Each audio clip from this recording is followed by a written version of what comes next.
My name is Pseudomuse. The story that I am reading you is called Settler's Wall. It is written by Robert A.W. Lowndes and comes from the Call of Cthulhu fiction collection, The Necronomicon. It was chosen by Robert M. Price to be included in the collection. It is set in 1934. Beginning. While I am not the most tidy of persons when it comes to some of my effects, books and records are in order, but every time I open a drawer of my desk, I groan and vow to put things in shape next week. I do like to see things worked out thoroughly, and that is why I have been reluctant to tell this story, even in the guise of fiction. I was not there at the finale, nor was anyone else. No living person actually saw what happened. The only evidence is some photographs, and, while the camera may not lie, some first-class liars are very adept at working with cameras. It happened in 1934, when my cousin, Frank, was spending a summer at the C camp in Flagstaff, Maine. The Great Depression may have passed its nadir by then, but it was far from over, and I had been fortunate enough to get into a publishing venture with a high school acquaintance. His name was Will Richards. If it did not make us rich, at least it kept us ahead of the big bad wolf. Our advertiser covered the Stamford-Norwalk area, and we had reached the point where we would have to decide whether to expand further or see if we could settle down comfortably in our present slot. The immediate decision was to take a brief vacation and let the question ferment in our subconscious for a time. And why not, Will asked, drive up to Maine, see Frank, and get a look at what the C was doing up there, and then roam a bit before heading back. Oh, why not indeed? We did it, transporting a fair number of Frank's colleagues back towards their camps or toward their homes, depending on whether they were going on leave or returning, and found the 178th Company at Flagstaff to be a very good deal for a young fellow who was willing to do an honest day's work, and conform to a reasonable amount of discipline. It wasn't Army degree discipline, but nonetheless, the Reserve Army and Navy officers who commanded the camps could make life uncomfortable for the fellow who tried to buck the system, or just wouldn't make the effort to fit in. The already delinquent youth, I don't recall whether that term was used then, didn't last. He went out with a DD, dishonourable discharge, rather soon, but I could see that there were many who might have crossed the line into delinquency otherwise, for whom this was exactly the opportunity they so urgently needed, and they were taking it. There were no provisions at the camp itself for overnight visitors, but we found accommodations near the village of Flagstaff, and the coolness of early morning found us on the way to Skowhegan. Just where we had planned to go after reaching the town, I no longer recall. Will said something about acquaintances up there, nor does it matter, because we did not reach Skowhegan that day. In 1934, road signs throughout New England existed, of course, but they were sparse compared to 1968, and while I may not have been back to Maine, I wouldn't be astonished to find that area had considerably changed. Mrs. Wing gave us directions, which amounted to looking for some sort of barn down the Rhodamite, where we should keep to the right, and then another landmark a mile beyond that, where we would make a turn, etc. Frank had warned us about the local conceptions of distance, and there were various of his associates in camp who averred that the standard of a mite in Maine was the distance that a healthy and startled pony could run before it dropped. Everything, mind you, was down the Rhodamite, and we'd be on dirt roads for quite a time. Eventually we came to a sign, which was predicted, and later on we came to a branching in the road, which had been left a surprise to us. Exactly one car had passed us, and we had passed all of 3 habitations. Very decent-looking farmhouses. July in Maine, Frank said, Makes you forget things like the fact that when he arrived in camp near the end of April, there were still 4-foot snowbanks to be seen. Although we were on vacation and we weren't really going anywhere, I was beginning to get the feeling that we ought to stop at the next house and see if we could get our bearings. I rolled down the side window, knocked my pipe speculatively against the frame, chipping off still more of the faded blue paint, and wondered aloud if we had made the correct turn. Will Richards looked at his wristwatch. "Obviously, Clyde, we didn't. By now we'd be on some sort of improved road, and close to Scove, not there." He sidled the car to a stop. "Let's rest a while, browse out the maps, and take our bearings after a sandwich or two." There wasn't a breath of air stirring as we emerged onto the rough, deep grass, and the clouds in the sky seemed to have been painted there. It was a dry heat, though, and the only real discomfort was the cramps one got from driving along dirt roads in a vintage 27 Ford. The tea in the thermos bottle was cool enough, and Mrs. Wing's sandwiches both tasty and moist enough. Will picked up a pebble and threw it across the road, where it bounced off the high wall on the left side. "That's quite a thing, isn't it?" Right then, I had the oddest feeling. I had seen this wall, and yet not really noticed it, even though it extended as far as we could see in either direction. There were no markings on it, visible from across the road, and when we got around to examining it up close, we still found none. Our guess was that it was 10 feet high, turned out to be correct. There it rose, dull, grey, and well weathered. Within the range of our vision, there was not a single distinguishing sign. At no point did grass eclipse it, or vines, or trees. In fact, the grass ended just about a foot away from it, in as straight a line as one could imagine, and the well-packed earth between the end of the grass and the wall itself was perfectly clean. Not a leaf, well, of course, there were no trees anywhere near, not a pebble, and the one that Will had thrown must have bounced back into the grass. I hadn't thought he'd thrown it that hard. We stood first to the left, and then to the right. The wall ran parallel to the road, almost straighter than the road, and we could not see the end of it in either direction. "Must be miles long," Will said softly. Then, as if wondering why he had dropped his voice so, he cleared his throat to pick it up again. "Did you, notice it when we hit it?" I shook my head. "Wait," I said. "It was right after we went over that bump in the road, or was it a hole? Anyway, I felt a jolt, and I'm sure the wall began just a little beyond that." "Well, you know, something like this ought to be marked on the map. Or at least there ought to be some sort of sign saying, 'You are now 2 miles from the famous Long Wall.' You know, something like that. You'd think that Mrs. Wing or Frank or someone would have mentioned it." I looked out over the open meadow to the right of the road, which eventually ran into wooded hills near the horizon. There was no sign of human habitation or occupancy visible. In the distance I could see birds in the sky, but around us there had been no signs of life at all. Not an ant, not a spider, no flies, not a yellow jacket at all, not a beetle, or even a snake. "And who built it and why?" Will was going on. "A 10-foot high wall this length just doesn't get built 10-20 miles from nowhere, or for no reason at all. You know, it doesn't really look as if there's been anyone living around here for an awful long time. I guess maybe the land was cleared once, since it isn't all forest now. Or maybe there were natural meadows here to begin with. Have to ask a naturalist about that sometime, but I suppose it has a lot to do with the way the soil quality can shift down there. I'll bet we're miles from the nearest house of any kind." I was listening, but not only to Will. "Have you noticed how quiet it's been since we came upon this wall?"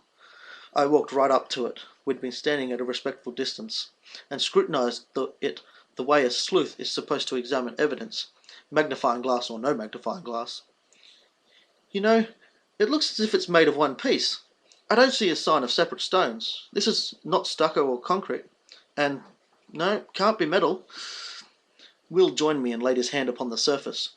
"Feels like stone, all right, but it ought to be a little hotter. Clyde, put your palm on it like this. Well, it's about 12:30. What say we take a little walk before going on? Half hour's exercise. I'm not a devotee of exercise for its own sake, but I'll walk 20 miles with a minimum of complaint. Well, 3, if there's a good reason for it. My curiosity was aroused almost to the point where it matched my ever-present desire to see the new issue of my favourite science fiction magazines, even if it meant a hike to a nearby town, usually Darien. Up to very recently, that had often been a necessity when subscriptions ran out, but I didn't have the renewal price, and gas couldn't be wasted, so I could pick up a new issue the day it appeared on the stands. I said to Will, "Look, you start down that way, and I'll go this way. I want to walk around this thing. We'll meet after a while." Will looked at me in silence, since that was the first indication he'd ever had that I was willing to indulge in any sort of physical exertion that wasn't positively necessary. "It might be longer than you think, a lot longer." "Well, let's walk in different directions for 15 minutes. 12:45 we stop, turn, and see if the other is in sight, and then we head back toward the car." So I started briskly for me anyway, down the road whistling between my teeth. Why was this wall 10 feet high? How had it been made? Nothing about it changed in any way as I strode along. It still looked and felt like stone. And there were still no breaks or joins anywhere in it, no cavities, no irregularities, and nothing growing near enough to it to touch in any way. What was behind it? I could see nothing but the sky above. And what about the upkeep? How had it been kept so clear? I examined the line of grass that ended a foot from the wall, and was sure that it was not kept that way by a gardener. There were no signs of cutting. No, it grew that way. Soil differences again? No, soil differences following a perfectly straight line, parallel to a perfectly straight wall. Why hadn't the road been made straight if that was the case? And why hadn't we bothered... And why hadn't we been bothered by insects during lunchtime? Mrs. Wing's jelly sandwiches surely should have roused up the yellow jackets. Hell, at least one grasshopper should have come into sight, not to mention butterflies. And the grass here was the sort of grass where one found daddy longlegs and flies. I shook my head, lit up the last cigarette in the pack I was carrying. I'm omnivorous when it comes to tobacco. And crumpled up the empty package, tossing it against the base of the wall. A moment later, I went back to look at it.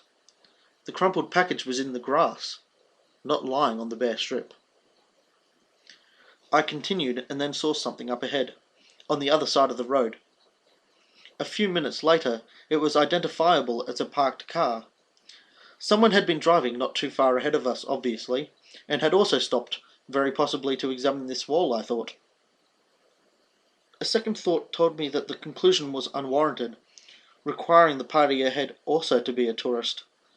Well, it might just as easily be a native of the district, so to whom the wall would have been commonplace. If that were the case, then perhaps we could get some information. I looked at my watch. 12:45. I turned and peered carefully behind me, but Will wasn't in sight. Well, it would do no harm to go a bit farther and see who was up there ahead. Up to this point, there had been peculiarities, things that made one wonder, things which you would tell someone to elicit a whistle or a smile of disbelief at your attempt at a tall tale. But all of them, anomalous as they might be, were of the sort of piece which one would look back upon years later with a sort of pleasure. You would feel that there certainly was, some kind of entirely natural explanation, even if it included some rather bizarre human behaviour and motivation.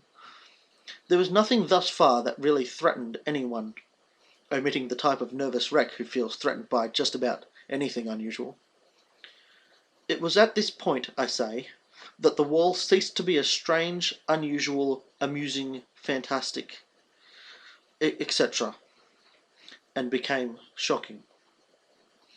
For the car up ahead was our own 1927 Ford, with badly chipped blue paint, parked over by the side just as we had left it. When I turned around to look behind me, there was Will Richards coming up, with an equally amazed expression on his face. "Where did you come from?" I asked, then paused as I realized that we were speaking simultaneously.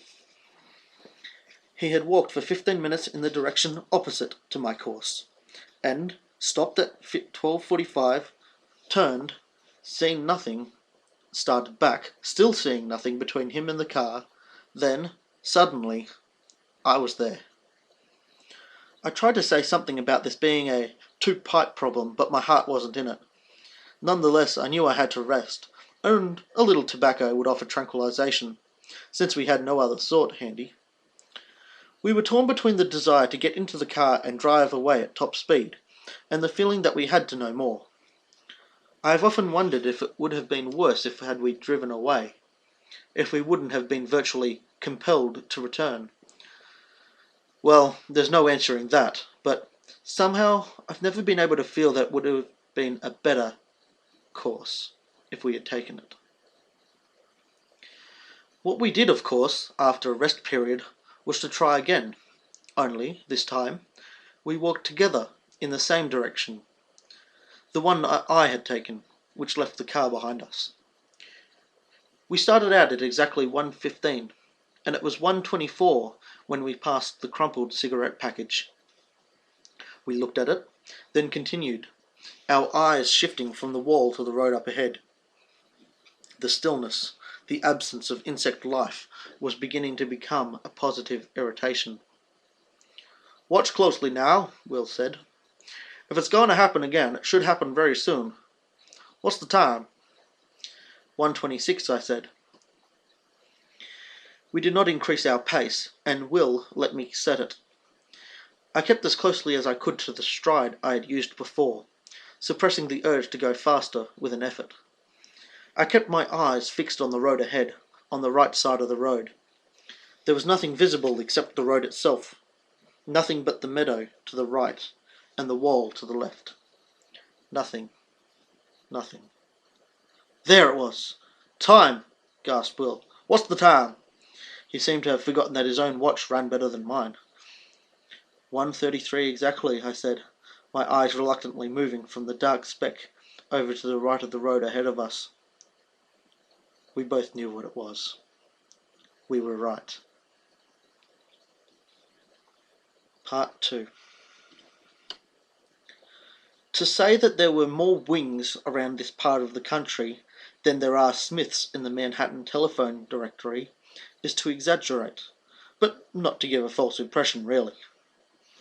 The one at whose house we found accommodations for the night was named Thad Wing, and he was a distant relative of the one we spent last night with. The missus was far away for a spell, he said, but he could handle things. I didn't see much physical resemblance, but he was like his relative in old-fashioned courtesy and friendliness. His comment upon the fact that we looked as if we'd had a rough time was put in just the right manner, which indicated he'd listen with interest and sympathy if we wanted to talk, and not take offence if we didn't. So, after a hearty New England supper, we accepted his invitation to sit a while on the porch, where the insect life was by no means lacking. Both Will and I wanted to talk so badly we barely noticed. I'm not going to try to reproduce anyone's enunciation of the local dialect. Not only does it make for tiresome reading after a sentence or two, it's like marking in a music score which the composer hesitates to put in for fear it will be exaggerated, finally does, and then finds that his fears are generally realised. I tried to do it anyway, and had to throw some pages away because it just isn't right. You comes out as yeah, catch becomes catch, your becomes yeah, now, etc. But reading it back aloud, relying on memory as well as I could, I realised that I hadn't gotten it right. Let it pass. That should give you a general idea. Thad Wing eased us into the subject by telling us some of the local gossip, pungent and bawdy quite a bit of it, and after a while we started to talk about the wall, at which point he asked how it was we didn't see the sign, indicating that it was a private road at the turn-off, which should have brought us onto the asphalt road to Skowhegan. I told him that there wasn't any such sign. We'd both been looking for a landmark. Well, we actually found it after we got back onto the right road, Wing's place being the first we came to thereafter. And certainly we would have seen it had it been there. He allowed that it might have been blown away last week, when there was a very high wind. Will continued up to the point where we'd found our car by the side of the road ahead of us. Wing struck a match on his shine and applied it to the oversized bowl of his corncob. "What did you do when you found you couldn't walk around the wall, Mr. Richards?" Will looked at me, then took a swallow of the high cider with which we had been provided. "Well," I started out, "the next thing we did was to see if we could find out what was on the other side. We walked back into the field over by the side of the wall until we could see beyond it." "What did you see, Mr. Cantrell?" I sighed. "Nothing. That is, nothing unusual. There was apparently just an open field running into wooded hills, like the side we were standing on. I guess we would have turned around and gone back if it was something hadn't happened." "I slipped and went down on my knees," Will said. "I stepped on a coloured little tiny rubber ball. The red of it was faded, but there was a definite design on it that we could see pretty clearly. I picked it up and threw it over the wall. I watched, Clyde did too, and it just barely cleared the wall, but we both saw it go over. Now, it should have just fallen a little bit on the other side. There wasn't much bounce left in it. I don't think it would have hardly bounced at all. But when we got back to the car, my eye caught something in the grass across the road. I went over to it and picked it up. It was a rubber ball, and I'd swear it was the same ball we had just seen drop over that wall." "The markings were the same," I said. "Of course, Mr. Wing, there are lots of little rubber balls made with similar markings. But Will and I had both walked along this wall, and even if the colours were faded, I just don't see how we could have missed noticing it there. The grass wasn't high enough to conceal it, and it was just a little ahead of our car, on the grass in front of the wall. I couldn't have missed seeing it before. I couldn't." "And I was looking at the wall all the time we were walking back to the car," Will said. "If someone on the other side had tossed it back, I'd have seen it coming over. But that was just the start. I picked the ball up again and threw it over high. You saw me do that, didn't you, Clyde?" I nodded. "And there was no wind. It couldn't have blown back," I said. "No, the air was perfectly still. Well, I threw it over, as I said, and turned around, and there was the ball on the grass just a little beyond the car." He paused, and we both looked at Wing, expecting some sort of reaction of disbelief. But he nodded and rocked a little in his chair. "Settler's Wall is very unsettling," he said. "We're used to it, but it bothers people coming from outside. That's why the Major's father put that sign up, back around the time Cleveland was running for re-election. Missed he did, but made it next time. Oh, the sign's been replaced a few times, but we've tried to keep it there. Gets knocked down every once in a while, and this will be the second time it's just blown away. Next time I see the mayor, I'll have to tell him." Will was deep in thought. "Settler," he said. "Major Settler. Well, now where have I heard that name before?" "Well, he was a mayor before your time, Mr. Richards, and hasn't done anything to get himself in the papers since the scrap we had in Cuba, when Teddy Roosevelt got things going." Wing rubbed the grizzle on his chin, which passed for a beard. "Unless maybe you went to college a few years ago and came across his nephew then. Reckon you'd have had to, because Dave's name wasn't Settler." "Wasn't?" "Dave got himself drowned in a lake a spell back. Darn shame, too." Wing broke off in a way that suggested there was something more he could tell if he had a mind to. "There was Dave Fenner, who was a fraternity brother of mine at Columbia, 1930 and 1931. Sorry, that's meant to be Will talking there. "There was Dave Fenner, who was a fraternity brother of mine at Columbia in 1930 and 1931, Will said. "One of the reasons why I decided to come up to Maine was that I hoped to look him up." I sat there staring. It's amazing how you can know people, even work with them in close quarters for months, sometimes years, and not know them. Will had never mentioned going to Columbia, not even going to college for that matter. Something of what was going through my head must have penetrated to him, for he grinned rather lopsidedly at me. "Yes, Clyde, I'm a certified Bachelor of Arts, graduated summa cum laude from Columbia in 1931. I'm a real Latin scholar, or I would have been.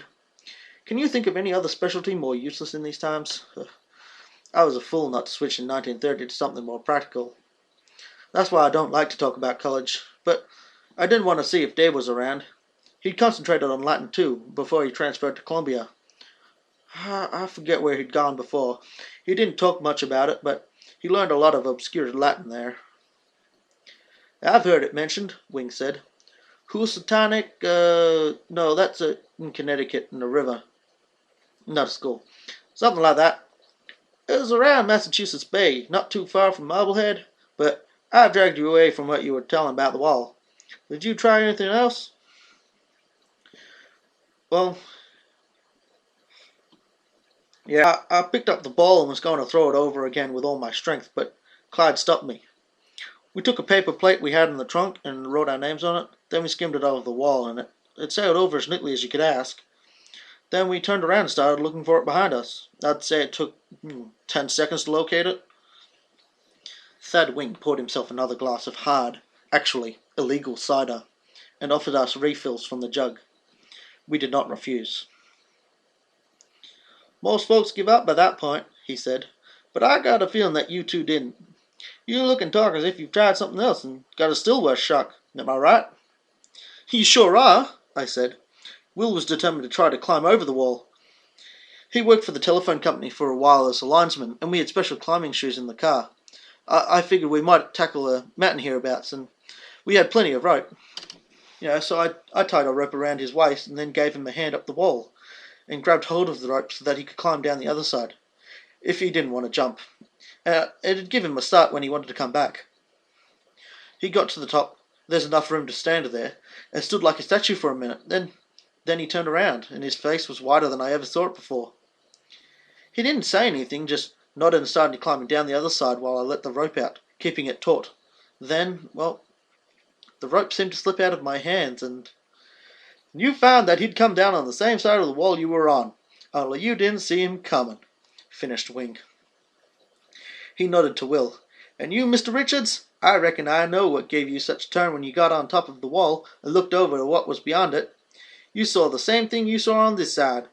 You saw your car on the far side of the road, and I'll bet you saw Mr. Cantrell here looking up at you. You see, that's all been tried before. But the fact of the matter is that you can't walk around Settler's Wall, and you can't go over it. If you want my opinion, and the Major holds to it likewise, there's only one side to that wall, the side you're on. But that's impossible, I protested. There's no such thing as a wall with only one side. Wing chuckled. That's the sort of thing us farmers are supposed to say when we see a giraffe. I'll tell you what I can about the wall. It's been called Settler's Wall as long as anyone can remember because it's on settler property, but none of them built it. There's been Wings, like myself, and settlers here for a long time, and that property had belonged to the Major's family since before the War of the Rebellion. Whether a settler or a Wing was in these parts first doesn't make much difference, I guess, but nobody seems to have seen it much before 1840, or maybe the late 1830s, when they first started to clear the land in these parts. My father told me, and it's been passed down for quite a while now, there's a lot of things which may seem peculiar, but so long as they ain't hurting you any, or hurting anybody else, don't you bother about them. Leave them alone. And that's the way it's been around here. That's the way we look at the wall, just about all of us. Settler's Wall has never harmed anybody, but a few folk have hurt themselves getting all, head up about it. Well, what happened to them? I asked. The wall didn't do a thing to them, Wing said. It just stayed there and paid no attention to them. But they couldn't let well enough alone. They just had to know all about it. A couple of them had gotten themselves brain fever and died of it, and Jim Garland, he was the son of old Ben, but no use going into that. Well, that was around the 80s, and he'd gone to university and in England and Germany. He was determined to solve the secret of the wall. Wing took another deep swallow of hard cider, then stuffed his pipe again. Well, what happened to him? Went mad. Didn't talk so that anyone else could make out any sense from it. Not even the fancy doctors and professors who came here. It was a funny kind of Latin they said he was talking, and a couple of the professors were pretty sure that he was quoting from some book, though it wasn't a book any of them had ever read. I think one of them had an inkling, but he wouldn't say. I got all this from my grandfather. Except that Jim must have gotten access to a book in the British Museum that people weren't supposed to see. But that's all he would say. Though my grandfather was sure he knew a lot more, except that the best thing to do about the wall was just to leave it alone. I'm sure Dave was more interested in it than was good for him. Tell you what, you being an old fraternity brother of his, I reckon the Major would like to meet you. If you have time, we could go over there tomorrow, and I think the Major would let you look at Dave's notebooks. None of us can read parts of them, because they're in Latin too, and the only person around here who knows any Latin says that it's too danged corrupt Latin. Thad Wing puffed away at his pipe, and I didn't feel like breaking the silence then. And, if you want my opinion, because that's all it is, I don't know. I think the reason why Dave left that college in Massachusetts and shifted to New York was because he found out too much and had the sense to stop before he went off his head like Jim Garland. They had old books locked up at that college too, and what we could read of Dave's notebooks says that he got to see some of them. Well, the Major and I, we both calculated a bit, and we figured that the books Dave was reading in corrupt Latin in 1926 and 27 were the same books that Jim Garland found in London. They were real old books, copied out by hand. Dave used to correspond with a writer who lived in Rhode Island. He'd get him every now and then. But when he came back from that place, he was a different person. He burned all the correspondence, and I think he might have burned the notebooks too, except perhaps he figured that no one could read them, and there was some things in them, personal things, that he didn't want to lose. Maybe he'd have copied those out and burned the rest if he'd lived. I don't know. One of those things where you have to say that just nobody knows, that's all. Will turned to me. What do you say, Clyde? Had enough of it, or can you take a little more? Shall we go see Major Settler? Part 3.